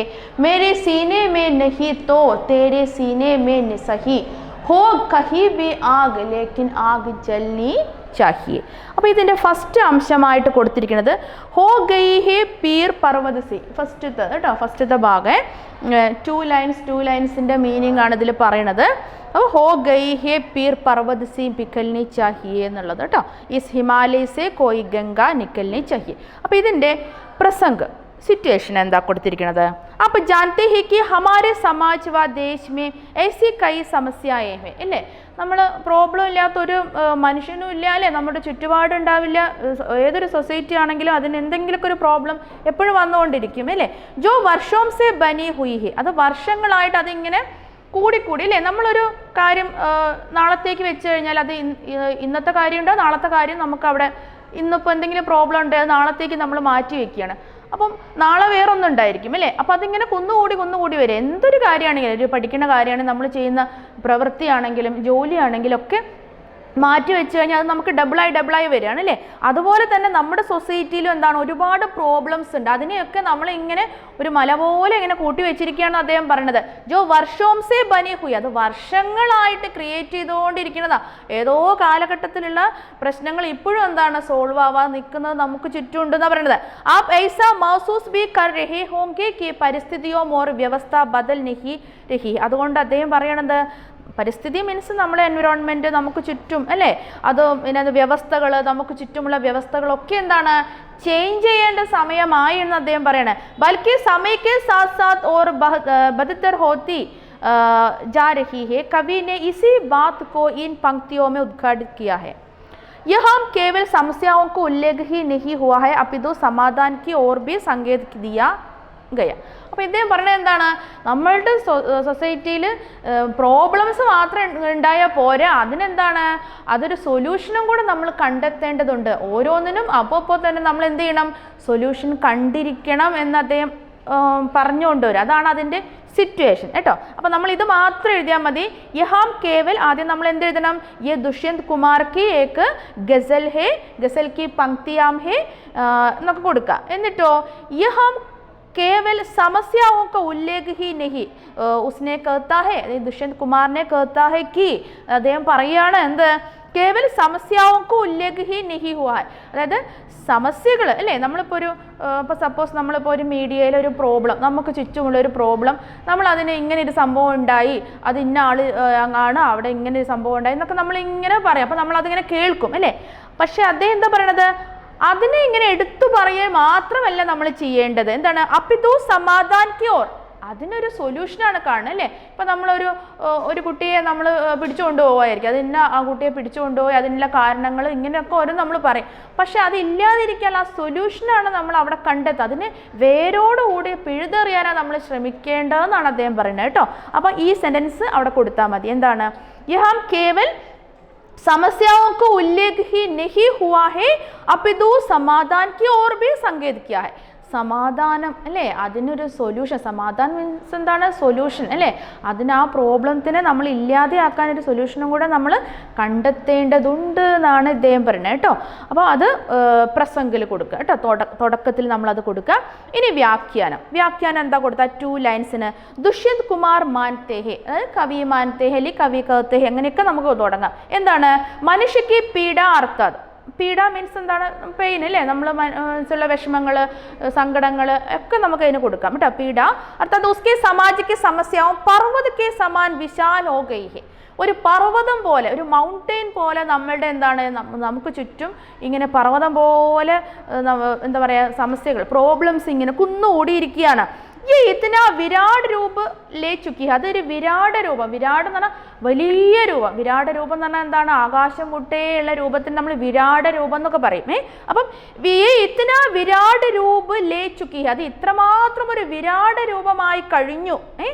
അത് അത്രേ ആവില്ല അല്ലേ. നമ്മൾ എന്തൊരു പണി മാറ്റി വെച്ചാൽ അത് പിന്നീട് ഇങ്ങനെ കൂടി വരും അല്ലേ. അപ്പം കവി ഉൻകെ ഊഞ്ചെ പർവ്വതക്കെ രൂപമേ ദേഖ്താ ഹൈ, ആ പർവ്വതത്തിന് ആ ഒരു പ്രോബ്ലത്തിന് എന്താണ്, ഒരു പർവ്വതത്തിനോടാണ്. അപ്പോൾ ഇതൊരു പ്രതീകാത്മകമാണ് അല്ലേ. അതായത് നമുക്ക് ചുറ്റുമുള്ള പ്രോബ്ലത്തിനെ എന്താണ്, ഒരു പർവ്വതത്തിനോട് അദ്ദേഹം കാണിച്ചിരിക്കുന്നത്, ഒരു പർവ്വതം പോലെ ഉയർന്നിരിക്കുകയാണ് അല്ലേ. കവി ഇൻകോ സമാപ്ത് കർണ ബഹുത് ജറൂരി മാൻതാ ഹൈ, അപ്പോൾ കവി എന്താണ്, ഈ ഒരു പ്രോബ്ലത്തിനെ സമാപ്തമാക്കുക, അതിനെ ഇല്ലാതെയാക്കുന്നത് നിർബന്ധമായിട്ടുള്ള അല്ലേ, ജറൂരി അല്ലേ, ജറൂരി എന്നല്ലേ അത് ആവശ്യമാണ്, അതായത് നിർബന്ധമായിട്ടുള്ള കാര്യമായിട്ടാണ് പറയുന്നത്. ഓർ കഹ്താ ഹൈ കി ഇൻ സമസ്യാവോ മേ സേ ഹി ഇൻകാ സമാധാൻ നിക്കൽനാ ചാഹിയെ, അപ്പം ആ പ്രോബ്ലത്തിലൂടെ തന്നെ, അതായത് അതിൽ നിന്ന് തന്നെ അതിൻ്റെ സൊല്യൂഷനും കണ്ടെത്താൻ നമുക്ക് പറ്റുമെന്നാണ് അദ്ദേഹം പറയുന്നത്. ജൈസെ ഹിമാലയ സെ ഗംഗ നിക്കൽത്തി ഹെ, ഏത് അതൊരു എക്സാമ്പിൾ പറഞ്ഞിട്ടുണ്ട്. ജൈസെ ഹിമാലയ സെ ഗംഗ നിക്കൽത്തി ഹെ और जनमानस को नवजीवन देकर खुशहाल बनती है, उसी प्रकार भीषण समस्याओं से जूझने वाले ही कोई സമാധാൻ നിക്കലേങ്കെ അല്ലേ. അതായത് ഹിമാലയം എവിടെ നിന്നാണ്, ഹിമാലയത്തിൽ നിന്നാണ് ഗംഗാ നദി ഒഴുകി വരുന്നത് അല്ലേ. വലിയ ഒരു ഹിമാലയം എന്ന് പറഞ്ഞാൽ അത്രയും വലുതായി കിടക്കുന്ന അല്ലേ മൗണ്ടൻസിൻ്റെ ഒരു ഗ്രൂപ്പ് തന്നെയാണ് അല്ലേ. അപ്പോൾ അവിടെ നിന്ന് എന്താണ് ഗംഗാ നദി അല്ലേ ഒഴുകി വരികയാണ് അല്ലേ. എന്നിട്ട് ഗംഗാ നദി നമുക്ക് എന്താ നന്മയാണ് ചെയ്യണമെന്ന് പറഞ്ഞത്. ജൻമാനസ് കോ നവജീവൻ ദേക്കർ ഖുഷ്ഹാൽ ബനാത്തി ഹി, അതായത് ജൻമാനസ് കോ, ജൻമാനസ് എന്ന് പറഞ്ഞാൽ ജനങ്ങളുടെ മനസ്സ്, അതായത് നമ്മളിവിടെ ജീവിക്കുന്ന ഓരോ ജീവജാലങ്ങൾക്കും എന്താണ് നവജീവൻ ദേക്കർ. എങ്ങനെ നവജീവൻ അല്ലേ, വെള്ളമാണ് അല്ലേ, വെള്ളമില്ലാതെ നമുക്ക് നമ്മുടെ ജീവിതം നമുക്ക് മുന്നോട്ട് കൊണ്ടുപോകാൻ പറ്റില്ല അല്ലേ. പിന്നെ നമ്മൾ എന്താണ് കൃഷി അല്ലേ, നമ്മുടെ ഭൂമിയെ ഫെർട്ടിലൈസ് ചെയ്യാനും നമുക്ക് അല്ലേ നമ്മുടെ ഉപജീവന മാർഗമായിട്ടുള്ള പല കൃഷി ഇങ്ങനെ കാര്യങ്ങൾ അല്ലേ, വെള്ളം ഇല്ലാതെ നമ്മളൊരു പ്രാണി മുന്നോട്ട് പോവില്ല അല്ലേ. അപ്പോൾ ജനമാനസ്കോ നവജീവൻ ദേക്കർ ഖുഷ്ഹാൽ ബനാത്തി ഹെ, അതായത് വളരെ സമൃദ്ധമാക്കി മാറ്റാൻ എന്തിനു പറ്റും, ആ ഗംഗാ നദിക്ക് പറ്റും അല്ലേ. ഉസേ പ്രകാർ അതുപോലെ ഭീഷൺ സമസ്യാവും സെ ജൂഞ്ചിനെ വാലെ, അതായത് ഭീഷൺ സമസ്യ എന്നാൽ നമ്മളെ നശിപ്പിക്കുന്ന രീതിയിലുള്ള പ്രോബ്ലംസ് സമസ്യാവും സെ അതിൽ നിന്നും ജൂഞ്ചിനെ വാലെ ഹി കോയി സമാധാനം, അത് നമ്മൾ അന്വേഷിക്കുകയാണ്. ആ ഒരു പ്രോബ്ലത്തിനുള്ളിൽ നിന്ന് തന്നെ നമുക്ക് എന്ത് കിട്ടും, അതിൻ്റെ സൊല്യൂഷൻ നമുക്ക് കണ്ടെത്താൻ പറ്റും എന്ന് അദ്ദേഹം പറയാം കേട്ടോ. विरोध का शोर फूटेगा और समाज में नव परिस्थितियों निर्मित होंगी, समाज में नवनिर्माण से लोगों को जीवन सुखमय होगी. അപ്പോൾ ഈ 2 ലൈൻസ് നമ്മൾ എന്താ എഴുതേണ്ടത്, ഫസ്റ്റത്തെ എന്താ ഹോ ഗൈ ഹേ പീർ പർവ്വത സെ പിക്കൽനി ചാഹിയെ അല്ലേ. അപ്പം പീർ എന്ന് പറയുന്നത് പീഡ അല്ലേ, അതായത് വിഷമങ്ങൾ, പർവ്വത സെ പിക്കൽനി ചാഹിയെ, അപ്പം നമ്മുടെ വിഷമങ്ങൾ എന്താണ്, പർവ്വതം പോലെ നിൽക്കുന്ന നമ്മുടെ വിഷമങ്ങളിൽ നിന്ന് തന്നെ അതിൻ്റെ സൊല്യൂഷൻ കിട്ടുന്ന പറയുന്നത്. അത് ഏത് രീതിയിൽ എന്ന് പറയുന്നത്, ഹിമാലയത്തിൽ നിന്ന് ഏത് രീതിയിലാണോ ഗംഗാ നദി ഒഴുകിയിട്ട് ആ രാജ്യത്തിനെയും ആ ചുറ്റുപാടിനെയും സമൃദ്ധമാക്കുന്നത്, അതുപോലെ തന്നെ നമുക്ക് എന്താണ് നല്ലൊരു രീതിയിലേക്ക് സൊല്യൂഷൻ കണ്ടെത്താൻ നമുക്ക് പറ്റുമെന്ന് പറയാം കേട്ടോ. ഈ ഹിമാലയസെ കോയി ഗംഗാ നിക്കൽനി ചാഹിയെ, എക്സാമ്പിളാണ് പറഞ്ഞത് കേട്ടോ, ഈ ഹിമാലയത്തിൽ നിന്ന് ഗംഗാ നദി ഒഴുകുന്നത് പോലെ അല്ലേ. അപ്പോൾ ഇവിടെ പീഡ എന്നുള്ളതിന് ചിലപ്പോൾ ഒബ്ജക്റ്റീവ് ടൈപ്പ് ക്വസ്റ്റ്യൻ ഒക്കെ ചോദിക്കുകയാണെങ്കിൽ പീഡാക്ക് അർത്ഥ് അല്ലേ, പീഡ എന്ന് പറഞ്ഞാൽ വേദന എന്നുള്ളത് മാത്രം നമ്മൾ കണ്ടെത്തരുത്, അതിൻ്റെ എന്തൊക്കെയോ ഒരു അന്യായം, ശോഷൻ, ഭൂക്ക്, അതായത് എന്തൊക്കെയാണോ നമ്മളെ ബാധിക്കുന്ന കാര്യങ്ങൾ അതൊക്കെ പീഡ എന്ന് പറയുന്നതാണ് കേട്ടോ. അപ്പോൾ അന്യായം എന്ന് പറഞ്ഞാൽ അന്യായമായ കാര്യം, ശോഷം എന്ന് പറഞ്ഞാൽ ചൂഷണം ചെയ്യുക അല്ലേ, ഭൂക്ക് വിശപ്പ് ഹംഗ്രി അല്ലേ, ഗരീബി അല്ലേ പോവർട്ടി ദാരിദ്ര്യം, അസമാനത അല്ലേ, അതുപോലെ സമാനമായിട്ട് കാണാത്ത അവസ്ഥ, ഭേദഭാവം, മാറ്റി നിർത്തുക അല്ലേ, ഓരോന്നിനെ മാറ്റി കാണുക അല്ലേ. പിന്നെ ബീമാരി, അസുഖം, അശിക്ഷ, അതായത് വിദ്യാഭ്യാസമില്ലാത്ത അവസ്ഥ, ഇതിനൊക്കെ പീഡ എന്നുള്ളത് ഉദ്ദേശിച്ചിട്ടുണ്ട്. അപ്പോൾ നമ്മൾ ഓപ്ഷനിൽ ഈ മീനിങ് വരുന്ന രീതി കണ്ടാൽ നമ്മൾ എന്ത് ചെയ്യണം, അത് കണ്ടുപിടിച്ചെഴുതണം കേട്ടോ. അപ്പോൾ ഇത്രയാണ് ആദ്യത്തെ ഇതിൽ പറഞ്ഞിരിക്കുന്നത്. പിന്നെ സെക്കൻഡ് ആയിട്ടുള്ള അംശം അതെന്താണ്, ആജ് യേ ദീവാർ പർദോങ്കി, സെക്കൻഡ് അല്ലേ, ആജ് യേ ദീവാർ പർദോങ്കി തര ഹിൽനെ ലഗി ഷർത്ത് ലേക്കിൻ ദീക്കി യേ ബുനിയാദി ഹിൽനി ചാഹിയെ. അതിനെന്താണ്, അതിൻ്റെ സിറ്റുവേഷൻ എന്താ എഴുതാ, പ്രസംഗ് ഗസൽ മേ ദുഷ്യന്ത് കുമാർ പിछली बात को आगे बढ़ाता है, കഴിഞ്ഞ കാര്യം തന്നെ ഒന്നുകൂടെ ഒന്ന് സ്ട്രോങ് ആക്കിയിട്ട് പറയണം, അത് ഒന്നുകൂടെ റിപ്പീറ്റ് ചെയ്ത് പറയണം. और समाज में परिवर्तन पर बल देती है, അപ്പം സമൂഹത്തിൽ എന്താണ് നമ്മൾ പരിവർത്തനം നിർബന്ധമാണ്. ഈ ദൂസരെ അംശക്കോ ധ്യാൻ, നമ്മൾ അതന്നെ കൊടുത്താൽ മതി. കാരണം അത് ആ കാര്യം തന്നെയാണ് അദ്ദേഹം എടുത്തു പറയുന്നത്. പിന്നെ വ്യാഖ്യാനത്തിലേക്ക് വരുന്ന സമയത്ത് കവി ഗസൽ കെ ദൂസരെ അംശമേ कहता है कि അങ്ങനെ തന്നെ കൊടുക്കുക. എന്താണ്? हमारे समाज व व्यवस्था में बहुत सी दीवारें ऐसी है जो आपसी मेल मिलाप व सुख के बीच बाधा ബൻതി രഹി ഹെ അല്ലേ. നമ്മളുടെ സൊസൈറ്റിയിൽ ഹമാരെ സമാജ് വ വ്യവസ്ഥാമേ, നമ്മുടെ സമാജ് മീൻസ് സൊസൈറ്റി, സമൂഹം അല്ലേ, സമൂഹത്തിലും വ്യവസ്ഥ അല്ലേ, ഒരുപാട് വ്യവസ്ഥാപിതമായിട്ടുള്ള പല റൂൾസ് ആൻഡ് റെഗുലേഷൻസ് ഒക്കെ ഉണ്ട് നമ്മളല്ലേ.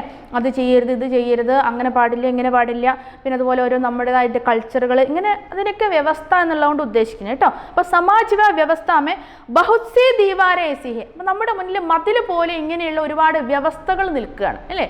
നമ്മളിപ്പോൾ തന്നെ ലീഗലി നമ്മൾ എന്തെങ്കിലും കാര്യങ്ങൾ പോവുകയാണെങ്കിൽ അതിന് വേറൊരു ഒരു കൊലപാതകിയെ എന്താ രക്ഷപ്പെടുത്തുന്ന രീതിയിലുള്ള ഒരു ഇത് ആ നിയമത്തിലുണ്ടാവും അല്ലേ. അപ്പം നമ്മളുടെ മുന്നിൽ എന്താ ഒന്നും ചെയ്യാൻ പറ്റാത്ത രീതിയിൽ മതിൽ കെട്ടി വെച്ചിരിക്കുക എന്നാണ് പറയുന്നത്. ആപ്പസി മേൽ മിലാപ്പ് വ സുഖക്കെ ബീച്ച് ബാധ ബൻതി രത്തി, നമ്മൾക്ക് ഒരിക്കലും എന്താണ് മനസ്സിനൊരു സന്തോഷം തരാത്ത രീതിയിൽ ഒരു സന്തോഷത്തിലേക്ക് മാറുകയാണെങ്കിൽ അവിടെ എന്തെങ്കിലും ഒരു പ്രശ്നം ദുഃഖത്തിലേക്ക് പോകുന്ന രീതിയിൽ ഉണ്ടാവും. അതുപോലെ എന്താണ് നമുക്ക് ചുറ്റും മതിലുകളാണെന്നാണ് പറഞ്ഞിരിക്കുന്നത്. അതാണ് ഇതിൽ കൊടുക്കുന്നത്. ആജിയ ദീവാർ അല്ലേ. ദീവാർ മീൻസ് എന്താണ്? വാളിനാണ്, ചുമരിനാണ് ദീവാർ എന്ന് പറയുന്നത് കേട്ടോ. അപ്പം ആജിയെ ദീവാർ പർദോങ്കി, പർദ മീൻസ് കർട്ടൻ എന്നുള്ളതാണ് അല്ലേ. പർദാവുങ്കി തര ഹിൽനയിലേക്ക്, അതിനെ എന്താണ് നമ്മൾ ഇളക്കി മാറ്റണം. അതായത് നമുക്ക് ചുറ്റുമുള്ള ആ വോൾസ് നമ്മളെന്താണ് ഇല്ലാതെയാക്കണം അല്ലേ. നമുക്ക് സ്വതന്ത്രമായിട്ട് ചിന്തിക്കാനും സ്വതന്ത്രമായിട്ട് കാര്യങ്ങൾ ചെയ്യാനുമുള്ള ഒരു എന്തെങ്കിലും പ്രോബ്ലം വന്നാൽ അതിൻ്റെ സൊല്യൂഷൻ നേടണമെങ്കിൽ നമുക്ക് ഈസി ആയിട്ട് മുന്നോട്ട് പോകാൻ പറ്റണം അല്ലേ. അപ്പോൾ അതിനെന്താണ് നമുക്ക് മുന്നിലുള്ള ഇതുപോലെയുള്ള വ്യവസ്ഥകളും കാര്യങ്ങളും എന്താണ് നീക്കാൻ പറ്റണം അല്ലേ. അപ്പോൾ അതാണ് നമ്മൾ അവിടെ കൊടുക്കേണ്ടത് കേട്ടോ. കവീസ് ഗസൽ കെ ദൂസരെ അംശമേ कहता है कि हमारे समाज व व्यवस्था में बहुत सी दीवारें ऐसी है എന്താണ് जो आपसी मेल मिलाप व सुख के बीच ബാധ ബൻതി രഹി അല്ലേ. നമ്മൾ ആ ഒരു ഈസി ആക്കാൻ പറ്റാത്ത രീതിയിൽ നമുക്ക് ചുറ്റും ഒരു വോൾ ഉണ്ട് അല്ലേ. അത് നമ്മൾ മാറ്റണം എന്നാണ് പറയണത്. പിന്നെന്താ പറഞ്ഞത്? ഈ ദീവാരോം ഹേ, എന്തൊക്കെയാണ് ആ ദീവാർ ഉദ്ദേശിക്കുന്നത്? എന്താണ്? ഒരുപാട് റെപ്രസെൻറ്റേഷനാണ്. എന്താണ്? ഭാഷ നമുക്കൊരു ചിലപ്പോൾ നമുക്കൊരു ബാധയായി അല്ലേ, തടസ്സമായി മാറാറുണ്ട്. ജാതി അല്ലേ, ജാതിയുടെ പേരിൽ നമ്മൾ ചാതുർവർണ്ണം എന്നൊക്കെ പറഞ്ഞിട്ട് നമ്മൾ കുറേ സംഭവങ്ങൾ ഉണ്ടാക്കി വെച്ചിട്ടുണ്ട് അല്ലേ. അത് നമുക്ക് ഒരുപാട് പ്രശ്നങ്ങൾ ഉണ്ടാക്കുന്ന ഒരു കാര്യമാണ് അല്ലേ. പിന്നെ ധർമ്മം, മതം, രംഗക്കി ഓർ അമീരി ഗരീബി അല്ലേ, കളറിനെ വെച്ചിട്ട് നമ്മൾ അല്ലേ മാറ്റി നിർത്തും ആളുകളെ അല്ലേ, അങ്ങനെയുണ്ട്. പിന്നെ അമീരി ഗരീബി അല്ലേ, പണക്കാരൻ പാവപ്പെട്ടവൻ, ഇതൊക്കെ എന്താണ് നമ്മളെ ഒരാളിൽ നിന്ന് മറ്റൊരാളെ വേർതിരിച്ച് നിർത്തിയിരിക്കുകയാണ് ഇങ്ങനെ അല്ലേ. അപ്പം ദീവാർ എന്നുള്ള ശബ്ദം കൊണ്ട് ഇതൊക്കെ പ്രതീകാത്മക, അപ്പോൾ ഇതൊക്കെ പ്രതീകാത്മക കവിതകളാണ് കേട്ടോ. ഈ സഡോത്തരി കവിതയിൽ നമ്മൾ ആദ്യം പറഞ്ഞതും ഇപ്പോൾ പറഞ്ഞതും പ്രതീകാത്മക. അപ്പോൾ ഇതൊക്കെ അവിടെ കൊടുക്കുക. ഇത്രയാണ് രണ്ടാമത്തേതിലുള്ളത്. പിന്നെ മൂന്നാമത്തെ സ്റ്റാൻസ് തന്നെ ഹർ സടക്ക് പർ ഹർ ഗലി മേ ഹർ നഗർ ഹർ ഗാവ് മേ ഹാത്ത് ലഹരാത്തെ ഹുയെ ഹർ ലാശ് ചല്ലി ചാഹിയെ. മൂന്നാമതായിട്ട് അല്ലേ എന്താ പറഞ്ഞത്? ഈ സംശയമേ പരിവർത്തനയ്ക്ക്. എല്ലാത്തിൻ്റെയും തുടക്കം നമ്മൾ എന്താണ്, നമ്മളിതൊക്കെ ഒരു സൂത്രത്തിലൂടെ വേണം പഠിക്കാൻ അല്ലേ. ഹിന്ദി നമുക്ക് ചിലപ്പം മനസ്സിലാകാൻ കുറച്ച് ബുദ്ധിമുട്ടുകൾ ഉണ്ടാവും. അപ്പം നമ്മൾ എന്ത് ചെയ്യണം? കവിതയുടെ ഇൻട്രോഡക്ഷനും കൺക്ലൂഷനും എപ്പോഴും ഒന്ന് തന്നെയായിരിക്കും. ഏത് ഭാഗമാണ് ചിലപ്പോൾ നമുക്ക് ഒരു 4 ലൈൻസ് ആയിരിക്കും തരിക. 4 ലൈൻസ് വന്നിട്ട് അതിൻ്റെ ആസ്വാദനം ടിപ്പണി എഴുതാൻ പറഞ്ഞാൽ നമ്മൾ അതിൻ്റെ ഇൻട്രോഡക്ഷന് നമുക്ക് ഒന്ന് കൊടുത്താൽ മതി അല്ലേ. ഏത് ഭാഗം തന്നാലും അതിന് പ്രത്യേകമായിട്ട് പഠിക്കേണ്ട ആവശ്യമില്ല. ലാസ്റ്റ് കൺക്ലൂഷൻ വേണ്ട, ആ കവിതയുടെ എന്താണോ ഉദ്ദേശിച്ചത് അത് തന്നെ അല്ലേ. ആ നടുക്കുള്ള എന്താ പറയുക കണ്ടന്റ് മാത്രമേ കുറച്ച് ചേഞ്ച് വരുന്നുള്ളൂ. അത് നമ്മൾ മനസ്സിലാക്കി വെച്ച് 2-3 സെൻറ്റൻസ് പഠിച്ചു വയ്ക്കുക, അത്രയേ ഉള്ളൂ. വേറെ കൂടുതലായിട്ടൊന്നും ചെയ്യേണ്ട ആവശ്യമില്ല കേട്ടോ. അപ്പം ഈ മൂന്നാമത്തെ അംശത്തിൽ എന്താ പറഞ്ഞിരിക്കുന്നത്? വ്യാഖ്യാനം. എന്താണ്? കവി അപ്പനി ഈസ് ഗസൽ കെ തീസരെ അംശമേ സമാജ് കെ ഹർ വർഗ് കോ ജാഗ്രത കർണേക്ക് പ്രയാസ് കർത്താ ഹെ. അപ്പോൾ ഒന്നാമത്തതിൽ എന്താ പറഞ്ഞത്? ഒരുപാട് പ്രോബ്ലംസ് ഉണ്ട്, അതിനെന്താണ് നമ്മൾ അതിൻ്റെ സൊല്യൂഷൻ കണ്ടെത്തണം.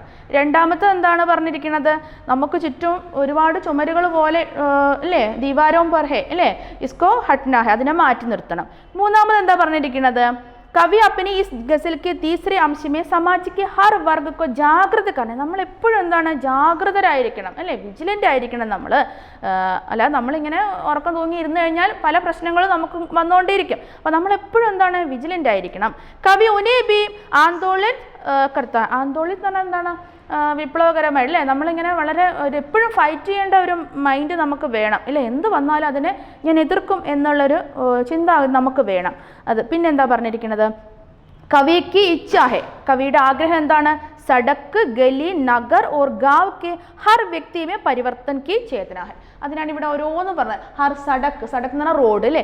റോഡുകളിലാണെങ്കിലും ഹർ ഗലിമേ സ്ട്രീറ്റുകളിലാണെങ്കിലും ഹർ നഗർ ഏതൊരു സിറ്റി പോലത്തെ സ്ഥലങ്ങളിലാണെങ്കിലും ഹർ ഗാവ് ഗ്രാമങ്ങളിലാണെങ്കിലും ഹാത്ത് ലഹരാത്തെ ഹുയെ ഹർ ലാശ് ചലനിച്ച്. ഹാത്ത് ലഹര എന്ന് പറഞ്ഞാൽ ലഹർന പറഞ്ഞാൽ വേവ് അല്ലേ? നമ്മൾ കൈ വീശി നടക്കുക എന്ന് പറഞ്ഞാൽ എന്താണ്? നമ്മൾ വളരെ വിജിലൻ്റ് ആയിട്ട് നമ്മൾ എവിടെയാണോ നിൽക്കുന്നത് നമ്മൾ സുരക്ഷിതരാണ്. നമുക്ക് ചുറ്റും വരുന്ന പ്രോബ്ലംസിനെ നമുക്ക് മാറ്റി നിർത്താൻ പറ്റും. അത് ഏതൊരു പരിസ്ഥിതിയിലാണെങ്കിലും എന്നാണ് ഉദ്ദേശിക്കുന്നത് കേട്ടോ. കവിക്ക് ഇച്ഛാ ഹെ കി സടക്ക് ഗലി നഗർ ഓർ ഗാവ് കെ ഹർ വ്യക്തി മേ പരിവർത്തൻ കി ചേതന ഹെ. ഓരോ വ്യക്തിയിലും ഈ പരിവർത്തനം വേണം. അതായത് ഒരു വിഭാഗം ഒരു സ്ഥലത്തുള്ള ആൾക്കാർ മാത്രം നല്ല വിജിലൻ്റ് ആയിരിക്കുക എന്നുള്ളതല്ല അല്ലേ? നമുക്ക് ബോർഡറിലൊക്കെ എന്താ പറയുക സോൾജിയർ പട്ടാൾക്കാരുണ്ട്, അവർ മാത്രം വളരെ നല്ല രീതിയിൽ നിന്നാൽ മതി എന്നല്ല നമ്മൾ ചിന്തിക്കേണ്ടത്. എന്താണ്? നമ്മൾ ഓരോരുത്തരും അതേപോലെ തന്നെ നിൽക്കണം അല്ലേ? നമ്മൾ പ്രൊട്ടക്റ്റ് ചെയ്യാൻ ഇന്ന ആളുണ്ട് അല്ലേ? നമ്മളെ വീട്ടിലാണെങ്കിൽ പാരൻസ് നമ്മളെ പ്രൊട്ടക്റ്റ് ചെയ്യാനുണ്ട്. അപ്പോൾ ഞാനിങ്ങനെ അലസനായിരുന്നാലും കുഴപ്പമൊന്നുമില്ല, അങ്ങനെയല്ല നമ്മൾ ചിന്തിക്കുന്നത്. നമ്മളെല്ലാവരും എന്താണ് വളരെയധികം വിജിലൻ്റ് ആയിരിക്കണം എന്നാണ് അദ്ദേഹം അതിലൂടെ പറഞ്ഞിരിക്കുന്നത് കേട്ടോ. അപ്പോൾ അത്രയാണ് മൂന്നാമത്തതിലുള്ളത്. പിന്നെ നാലാമത്തെ സ്റ്റാൻസ പറയുന്നത് സിർഫ് ഹംഗാമ ഖടാ കർന മേരാ മക്സദ് നഹി മേരി കോശിഷ് ഹേ കി യേ സൂരത്ത് ബദൽനി ചാഹിയേ. ഇതാ സിർഫ് ഹംഗാമ ഖടാ കർന മേരാ മക്സദ് നഹി മേരി കോശിഷ് ഹേ കി യേ സൂരത്ത് ബദൽനി ചാഹിയേ. എന്താ അതിൽ പറഞ്ഞിരിക്കുന്നത്? എന്താ അതുകൊണ്ട് ഉദ്ദേശിച്ചിരിക്കുന്നത്? അതിൻ്റെ വ്യാഖ്യാനം തുടക്കത്തിൽ നമ്മൾ ഇൻട്രൊഡക്ഷൻ അങ്ങനെ തന്നെ കൊടുത്താൽ മതി കേട്ടോ. പിന്നെ വ്യാഖ്യാനത്തിൽ എന്താണ്? കവി സമാജിക്ക് വർത്തമാന സ്ഥിതി സെ അസന്തുഷ്ട ഹെ. അതായത് പ്രസൻറ്റിലേ ഉള്ള നമ്മുടെ ഈ മുന്നോട്ടുള്ള പോക്ക്, അതായത് ഇത് ഒരു 1960 ആ കാലഘട്ടത്തിലുള്ളതാണ്. അതിന് ശേഷം നമുക്ക് ഒരുപാട് മാറ്റങ്ങൾ സംഭവിച്ചിട്ടുണ്ട്. ഓരോ കാലഘട്ടത്തിനും പ്രത്യേകമായിട്ടുള്ള വിപ്ലവകരമായിട്ടുള്ള കാര്യങ്ങൾ കുറേ നടന്നൊരു ടൈമാണത്. അപ്പം കവി സമാജിക്ക് പരിവർത്തന സ്ഥിതി, അതായത് നമ്മുടെ സമൂഹത്തിൽ പരിവർത്തനങ്ങളൊക്കെ വരുന്നുണ്ട്, പക്ഷെ എന്താണ് അതിൽ അത്രയുണ്ട് ഒരു അസന്തുഷ്ട ഹേ. അതായത് അദ്ദേഹത്തിന് ഒരു ഹാപ്പിനെസ് അതിൽ കിട്ടുന്നില്ല, അതായത് ഒരു സന്തോഷം, അദ്ദേഹം ഹാപ്പി അല്ല എന്നാണ് പറയണത്. ഓർ വാ ഇസേ ബദൽന ചാഹി. അതുകൊണ്ട് തന്നെ കുറച്ചും കൂടെ ചേഞ്ച്, ബദൽന മീൻസ് എന്താണ്? ചേഞ്ച് വരിക, മാറ്റം അല്ലേ? ഒരുപാട് മാറ്റങ്ങൾ വരേണ്ടതുണ്ട്. ഈസ് ബദലാവ് കെ ലിയെ ഹം ഹംഗാമ കർത്തേ ഹോ. അതായത് ഹംഗാമ എന്നാൽ നമ്മൾ അതിനെ എന്താണ് എതിർക്കുക അല്ലേ? നമ്മൾ അതിനെ കുറച്ചും കൂടെ ഒന്ന് ബെറ്റർ ആക്കണം അല്ലേ? നല്ല രീതിയിലേക്ക് മാറ്റാനുള്ള ഒരു മൈൻഡ് നമ്മൾക്ക് വേണം അല്ലേ? ഏക്ക് ജരൂരി ഷർത്ത് തോ മാനത്ത. അതൊരു കണ്ടീഷൻ, ഓരോന്നിനൊരു കണ്ടീഷൻ വെക്കാം. ഷർത്ത് മീൻസ് കണ്ടീഷൻ അല്ലേ? അപ്പം ലേക്കിൻ യേ ഹംഗാമ വാസ്തവിക് യാ സകാരാത്മക പരിവർത്തൻ കെ ലിയെ ഹോന ചാഹിയെ. പക്ഷേ ഈ മാറ്റങ്ങൾ നമ്മൾ എങ്ങനെയായിരിക്കണം എന്ന് പറഞ്ഞാൽ സകാരാത്മക പരിവർത്തനമാണ്. നമ്മൾ എന്തെങ്കിലും തോന്നിയ പോലെ മോശമായ രീതിയിലേക്കുള്ള മാറ്റമല്ല നമ്മൾ കണ്ടുപിടിക്കേണ്ടത്, സകാരാത്മകമായിരിക്കണം. സകാരാത്മക പോസിറ്റീവ്, അത് നമ്മൾക്കും നമ്മുടെ സൊസൈറ്റിക്കും എന്താണ് അത് ഒരു പോസിറ്റീവായിട്ടുള്ള കാര്യമായി തീരണം, നല്ലതായി തീരണം. അതാണ് സകാരാത്മക കേട്ടോ. സകാരാത്മക എന്ന് പറഞ്ഞാൽ നന്മയായിരിക്കണം, നല്ല രീതിയിലുള്ള പരിവർത്തനം വേണം അല്ലേ? ഇപ്പം നമുക്കിവിടെ ഒരുപാട് മാറ്റങ്ങൾ, ഇപ്പോൾ കുറച്ച് കാലമായിട്ട് ഓൺലൈൻ കാര്യങ്ങൾ വരുന്നുണ്ട്. അതിൽ നമുക്ക് നല്ലതുണ്ട് ചീത്തയുണ്ട് അല്ലേ? പക്ഷെ കൂടുതൽ നന്മ എന്താണോ അതാണ് നമ്മൾ പ്രിഫർ ചെയ്യേണ്ടത് അല്ലേ? അപ്പം സകാരാത്മകമായിട്ടുള്ള പരിവർത്തനമായിരിക്കണം വേണ്ടതെന്ന് കേട്ടോ. അതാണ് നമ്മൾ അതിൽ കൊടുക്കേണ്ടത്. പിന്നെ കവി കാ ബൽ സമാജ് കി ദശാ കോ വാസ്തവിക രൂപ में बदलने और लोगों के जीवन में और समानता एकता भाईचारा लाने पर है. അപ്പോൾ നമ്മൾ ഇങ്ങനെയൊക്കെ മാറ്റങ്ങൾ കൊണ്ടുവരുന്നുണ്ടെങ്കിലും നമ്മൾ എന്തൊക്കെ ശ്രദ്ധിക്കണം എന്നാണ് പറഞ്ഞത്? കവി കാ ബൽ സമാജിക്ക്, അതായത് നമ്മുടെ സൊസൈറ്റിയാണ് നല്ല സ്ട്രോങ് ആയിരിക്കേണ്ടതെന്നാണ് പറയണത്. അത് ഏതൊക്കെ രീതിയിലെന്നാണ് പറഞ്ഞത്? ബദലിനെ ഓർ ലോകോക്ക് ജീവൻ മേ, നമ്മുടെ ജീവിതത്തിൽ എങ്ങനെ സമാനത, ഇക്വാലിറ്റി അല്ലേ? നമ്മൾ എല്ലാവരും ഈക്വലായിട്ട് കാണാനുള്ളൊരു മൈൻഡ് നമുക്ക് വേണം അല്ലേ? പിന്നെ ഏകത, യൂണിറ്റി അല്ലേ? നമ്മൾ ഒന്നിച്ച് നിൽക്കണം. പിന്നെ ഒരു സെൽഫിഷ് ആയിട്ടുള്ള ചിന്തകൾ പാടില്ല എന്ന് അദ്ദേഹം. പിന്നെ ഭായിച്ചാര അല്ലേ? നമ്മൾ എന്താണ് എല്ലാവരെയും സഹോദരന്മാരുടെ കാണണം. ഇങ്ങനെയൊക്കെയുള്ള മാറ്റങ്ങളാണ് അദ്ദേഹം ഉദ്ദേശിക്കുന്നത് കേട്ടോ. അപ്പോൾ അതാണ് ലാസ്റ്റ് നമ്മൾ 4th അല്ലേ ഈ ഭാഗത്തിൻ്റെ മീനിങ് വരുന്നത്. അപ്പോൾ ഇതിന്നൊക്കെ ഓരോരോ 2-3 സെൻറ്റൻസ് മാത്രം നമ്മൾ പഠിച്ചെടുത്താൽ മതി, നമുക്ക് എഴുതാൻ പറ്റുന്ന സെൻറ്റൻസുകൾ മാത്രം കേട്ടോ. പിന്നെ അഞ്ചാമത്തെ ലാസ്റ്റ് വൺ എന്ന് പറയുന്നത് അഞ്ചാമത്തത്, യഹാ കവി ചേതന ജാഗ്രതക്കെ മാധ്യം സെ. എന്താണ് ഇതിൽ പറഞ്ഞിരിക്കുന്നത്? മേരെ സീനെ മേ നഹി തോ തേരെ സീനെ മേ സഹി ഹോ കഹി ബി ആഗ് ലേക്കിൻ ആഗ് ജൽനി ചാഹിയെ അല്ലേ. അതിലെന്താ പറഞ്ഞത്? कवि यह चेतना जागृति के माध्यम से व्यवस्था में क्रांतिकारी बदलाव की बात करता है. ക്രാന്തിക്കാരനെ വിപ്ലവകരമായിട്ട് ചിന്തിക്കുക അല്ലേ. നമ്മൾ ഒരു ഫൈറ്റൊക്കെ വേണമെങ്കിൽ ആ ഫൈറ്റ് കൊടുക്കുക, അത്രയേ ഉള്ളൂ എന്നാണ് പറയുന്നത്. അപ്പോൾ ക്രാന്തികാരി ബദലാവ്, അതായത് ഒരു വിപ്ലവകരമായ മാറ്റമാണ് അദ്ദേഹം ഉദ്ദേശിക്കുന്നത്. കവി ഈസ് ബാത് കാ ആഹ്വാൻ കർത്താ ഹെ കി ഈസ് जन विरोधी व्यवस्था के प्रति विद्रोह की आग किसी न किसी के भीतर जलती रहनी चाहिए. അപ്പം നമുക്ക് ചുറ്റുമുള്ള പ്രോബ്ലംസിനെ നമ്മൾക്ക് അതിനൊരു സൊല്യൂഷൻ കണ്ടെത്താൻ ഒരു വിപ്ലവമാണ് വേണ്ടതെങ്കിൽ അത് നമ്മൾ എന്താണ് ഓരോ വ്യക്തിയിൽ കിസീന് കിസിക്ക് ഭീത്തർ, അതായത് നമുക്ക് ചുറ്റുമുള്ള ഓരോ വ്യക്തിയുടെ ഉള്ളിലേക്കും ഒരു അഗ്നി പോലെ ഒരു തീ പോലെ നമ്മൾ എന്താണ് ആ ഒരു സ്പാർക്ക് നമ്മളെ എല്ലാ വ്യക്തികളിലേക്കും എത്തിക്കണം എന്നാണ് അദ്ദേഹം പറയുന്നത് കേട്ടോ. ഇസ്മേ ആഗ് വ്യവസ്ഥയ്ക്ക് പ്രതി വിദ്രോഹി ഭാവനാക്ക പ്രതിക്ക്. അപ്പം ആഗ് എന്ന് പറഞ്ഞാൽ ആഗ് എന്ന് പറഞ്ഞാൽ തീയാണ് അല്ലേ. ഈ തീ ഒരു വിപ്ലവകരമായിട്ടുള്ള അതിൻ്റെ പ്രതീകമാണ് കേട്ടോ. അപ്പം അത് നമ്മൾ വിദ്രോഹി ഭാവന കേട്ടോ, ആഗ് എന്നുള്ള വിദ്രോഹി ഭാവന, അത്രയാണ് ഇതിൽ നമ്മൾ കൊടുക്കേണ്ടത്. ഈ പാഠത്തിൽ ഇത്ര കാര്യങ്ങളൊക്കെ ഉള്ളൂ. പിന്നെ ഇത് നേരത്തെ പറഞ്ഞ പോലെ തന്നെ ദുഷ്യന്ത് കുമാറിൻ്റെ അദ്ദേഹത്തിൻ്റെ പ്രത്യേകതകളൊക്കെ നമ്മൾ ചോദിക്കാൻ, കവിതയുടെ പ്രത്യേകത എന്താണ്? ഒരു സമസ്യകളും അതിൻ്റെ സമാധാനം അല്ലേ. दुष्यंत कुमार की कविता किस प्रकार है? समस्याओं को समाधान भी करने वाला कविता है अല്ലേ. പിന്നെ प्रतीकात्मक कविता है, गज़ल है, उसके कविता का और एक विशेषता क्या है? वह गज़ल के रूप में लिखा है. പിന്നെന്താണ്? बोलचाल की भाषा അല്ലേ. അദ്ദേഹം किस प्रकार की उसकी भाषा की विशेषता क्या है? बोलचाल എന്ന് പറഞ്ഞാൽ സാധാരണക്കാർ സംസാരിക്കുന്ന ഭാഷ, അതായത് സാധാരണക്കാരന് മനസ്സിലാവുന്ന രീതിയിലായിരുന്നു ഭാഷ ഉപയോഗിച്ചിരുന്നത് കേട്ടോ. അപ്പോൾ ഇത്രയാണ് ഈ പാഠത്തിൽ. 2 കവികളാണ്, സർവേശ്വർ ദയാൽ, ദുഷ്യന്ത് കുമാർ. സർവേശ്വർ ദയാലിൻ്റെ ബേഡിയ, ദുഷ്യന്ത് കുമാറിൻ്റെ ഗസൽ രൂപം മാത്രമേ കൊടുത്തിട്ടുള്ളൂ, അതിന് പ്രത്യേക പേരോ കാര്യങ്ങളോ ഒന്നുമില്ല. ആ ദുഷ്യന്ത് കുമാർക്ക് എക്ക് ഗസൽ അല്ലേ, അതിൻ്റെ ഓരോ ഭാഗങ്ങളും മനസ്സിലാക്കുക. ഇത്രയായി കഴിഞ്ഞാൽ നമ്മൾ ഈ പാഠത്തിൻ്റെ കംപ്ലീറ്റ് ആയി.